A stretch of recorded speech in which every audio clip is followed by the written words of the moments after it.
Buckingham Palace has admitted it must do more to increase the diversity of its workforce after publishing for the first time numbers of ethnic minority staff.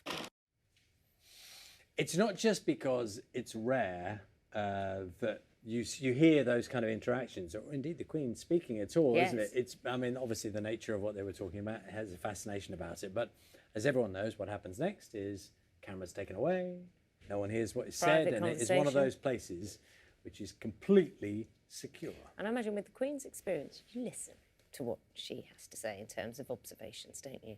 Tell you what, 8:10, someone else we always listen to, of course, is Carol. Good morning to you.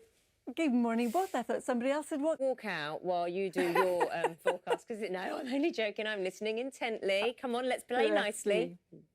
Bless.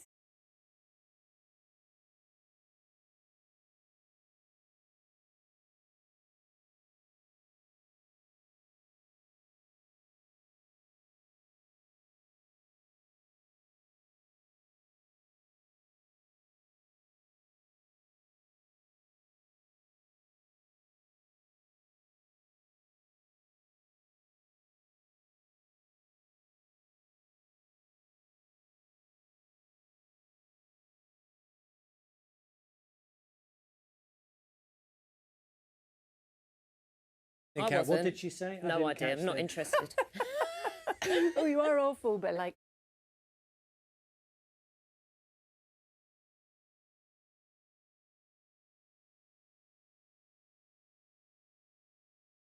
Now is 13 minutes past 8. Now, last month on this programme, we reported on the thousands of unmarried women in England who were forced to give up their babies for adoption in the 1950s, the 60s and 70s. Tens of thousands of women in Scotland also went through the same trauma. Now, they want a formal apology from the Scottish Government.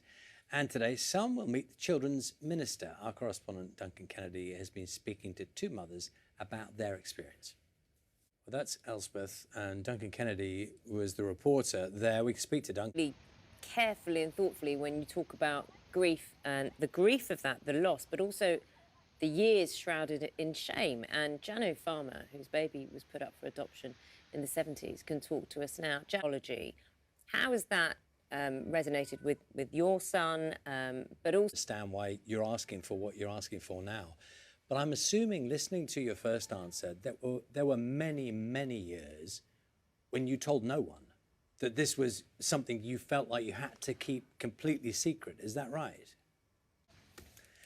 Let's see, time now is 8:28. The Cotswolds and the Norfolk coast are among some of the UK's most distinctive landscapes, and both have been designated areas of outstanding looking out. Time now to get the news, travel and the weather where you are.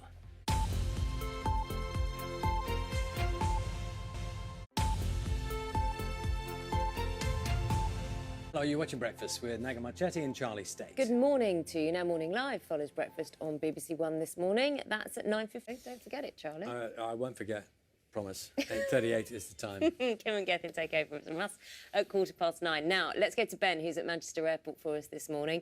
There's a debate and there's expectations. Ben, morning to you about the travel list, the green list, the green travel list. Will it change?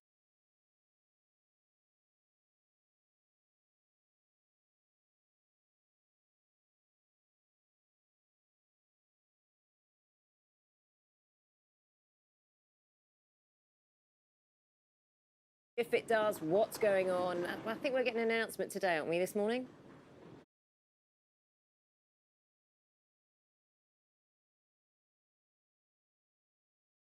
Ben, very excited about the Euros. That's Mike. That's all of us, really. Bye. Thank you very much, Mike. Carol's got the weather for us now. Did you see, Carol? Carol, if you're there, are you there Monday? Yes, I am, but if it's thundery, I won't be putting it up, Charlie. No, very sensible, Wise. Carol. Wise, Carol. Always wise. I wouldn't go that far.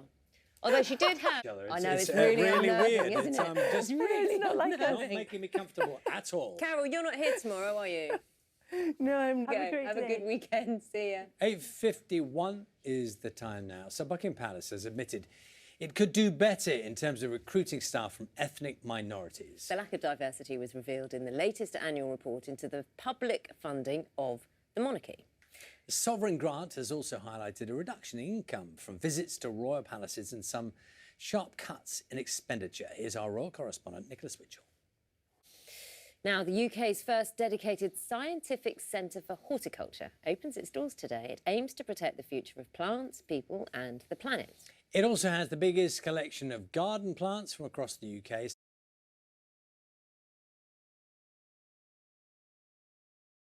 That new centre.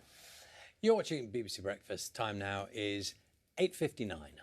Now, next Thursday, voters in Batley and Spen will head to the polls to elect a new MP. The by-election was triggered after Tracy Brabin became Mayor of West Yorkshire. Our chief political correspondent, Adam Fleming, has been speaking to voters about the issues which matter most to them. Time now is just after 9 o'clock. Find out what's happening where you are briefly. We'll be back with you.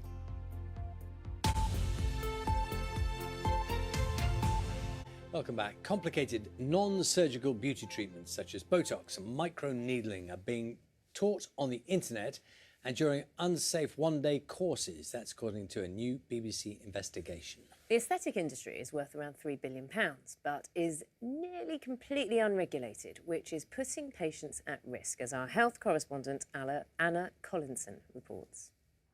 We're joined now by aesthetic Dr. Steve Harris. The name of the documentary, The Botched Beauty Business, available to watch on the BBC iPlayer. That's it from us today. Back from 6 tomorrow. Now it's time for Morning Live.